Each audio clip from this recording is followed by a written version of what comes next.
Hello बच्चों, आज का हमारा प्रश्न क्लास 11 ऑर्गेनिक केमिस्ट्री के पहले चैप्टर से संबंधित है। और यहाँ पर एक आपकी समीकरण है जिसे आपको बैलेंस करना है, वो भी आयन इलेक्ट्रॉन मेथड से। तो समीकरण है Cr2O7 2 minus ion plus Fe double plus ion plus H plus ion equal to Cr3 plus ion plus Fe 3 plus ion plus H2O। समीकरण को आयन इलेक्ट्रॉन विधि से संतुलित करो। ठीक है, तो बच्चों इस समीकरण को संतुलित करना है।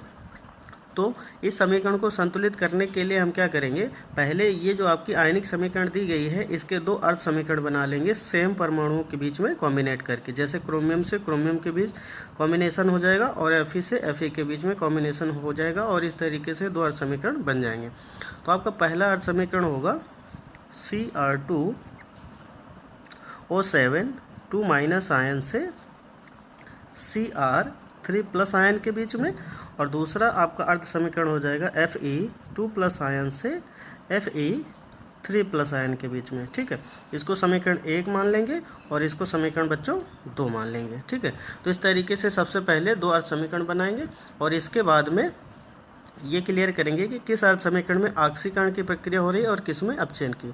तो बच्चों अगर Cr2O7 2 माइनस में अगर हम लोग क्रोमियम की ऑक्सीकरण संख्या निकालें तो आएगी +6। ठीक है, आपको ऑक्सीकरण संख्या निकालनी आनी चाहिए। और यहाँ पर क्रोमियम के ऊपर आप देख रहे हैं आवेश हो रहा है +3, यानी यहाँ पर ऑक्सीकरण संख्या +3, यहाँ पर ऑक्सीकरण संख्या +6, अर्थात +6 से +3 यानी ऑक्सीकरण संख्या में कमी हो रही है।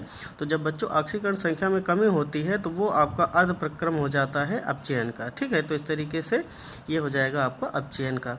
और यहाँ देखिए Fe डबल प्लस से Fe ट्रिपल प्लस यानी ऑक्सीकरण संख्या में वृद्धि हो रही है। तो बच्चों जब ऑक्सीकरण संख्या में वृद्धि होती है तो वो आपका अर्ध प्रक्रम कहलाता है ऑक्सीकरण का। ठीक है, तो इस तरीके से ये आपका अर्ध प्रक्रम हो जाएगा ऑक्सीकरण का। अब इसके बाद में हम लोग क्या करेंगे, दोनों अर्ध समीकरणों को संतुलित करेंगे। तो सबसे पहले हम लोग संतुलित करेंगे Cr2O7 2 माइनस से जो आपका समीकरण दिया है Cr3 प्लस के बीच का। ठीक है, देखो यहाँ पर दो क्रोमियम के परमाणु है, यहाँ पर एक क्रोमियम का परमाणु है। तो सबसे पहले हम लोग क्या करेंगे, क्रोमियम के परमाणुओं को संतुलित करेंगे, इसलिए यहाँ हम लोग 2 से गुणा कर देंगे। ठीक है, अब इसके बाद देखिए इधर आपके ऑक्सीजन 7 है, इधर ऑक्सीजन नहीं है। तो बच्चों हम लोग ऑक्सीजन को संतुलित करने के लिए H2O के अणुओं का सहारा लेते हैं, वो भी आवश्यकता अनुसार। जैसे इधर 7 ऑक्सीजन है इसलिए हम लोग यहाँ पर 7 H2O ऐड करेंगे। ठीक है, इस तरीके से ऑक्सीजन बैलेंस हो जाएंगे। अब बच्चों देखो ऑक्सीजन बैलेंस करने के चक्कर में हाइड्रोजन बढ़ गए, तो यहाँ पर देखो 7 × 2 यानी 14 हाइड्रोजन बढ़े। तो हम लोग हाइड्रोजन को बैलेंस करने के लिए H+ का सहारा लेंगे, और इधर आपके हाइड्रोजन कम है इसलिए हम लोग इधर क्या करेंगे 14 H+ जोड़ देंगे, क्योंकि इधर आप देख सकते हो 7 × 2 यानी 14 हाइड्रोजन इधर बढ़े हैं, है ना। तो हम लोग यहाँ 14 H+ जब जोड़ेंगे अब क्रिया के बाईं तरफ तो आपके हाइड्रोजन भी बराबर हो जाएंगे। अब लास्ट में हम बात करते हैं आवेश की। देखो 2 × 3 यानी प्लस का 6 आवेश अभिक्रिया के दाईं तरफ है, और इधर देखो 2 माइनस का और प्लस का 14 है, तो यहाँ पर प्लस का 12 बच जाएगा। तो अभिक्रिया के बाईं तरफ प्लस का 12 आवेश है और अभिक्रिया के दाईं तरफ प्लस का 6 आवेश। तो हम लोग क्या करेंगे, अभिक्रिया के बाईं तरफ 6 इलेक्ट्रॉन जोड़ देंगे। इससे क्या होगा कि 12 में 6 माइनस हो जाएगा और यहाँ पर भी फाइनली क्या बचेगा 6 इलेक्ट्रॉन। ठीक है, तो इस तरीके से यहाँ पर आवेश बराबर हो जाएगा। और ख़ास बात, अगर अर्ध प्रक्रम आपका अपचयन का है तो जो इलेक्ट्रॉन आपको जोड़ने हैं वो अभिक्रिया के बाईं तरफ जोड़ने हैं। ठीक है, तो इस तरीके से ये आपका अर्ध समीकरण हो जाएगा बैलेंस। अब इसके बाद में जो आपका दूसरा अर्ध समीकरण है जो Fe डबल प्लस से Fe ट्रिपल प्लस के बीच में, इसको हम लोग बैलेंस करते हैं। तो ये आपका अर्ध समीकरण हो गया Fe डबल प्लस आयन से Fe ट्रिपल प्लस आयन के बीच का।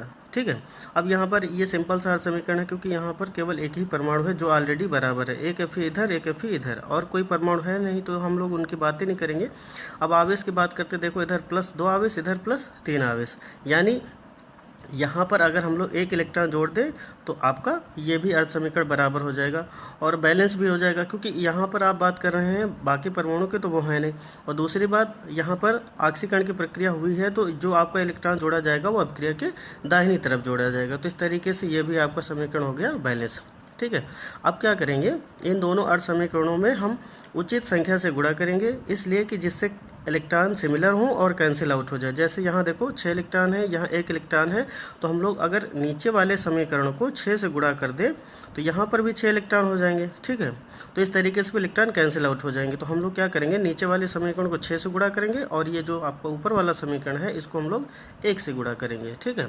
और इसके बाद में जोड़ के लिखेंगे।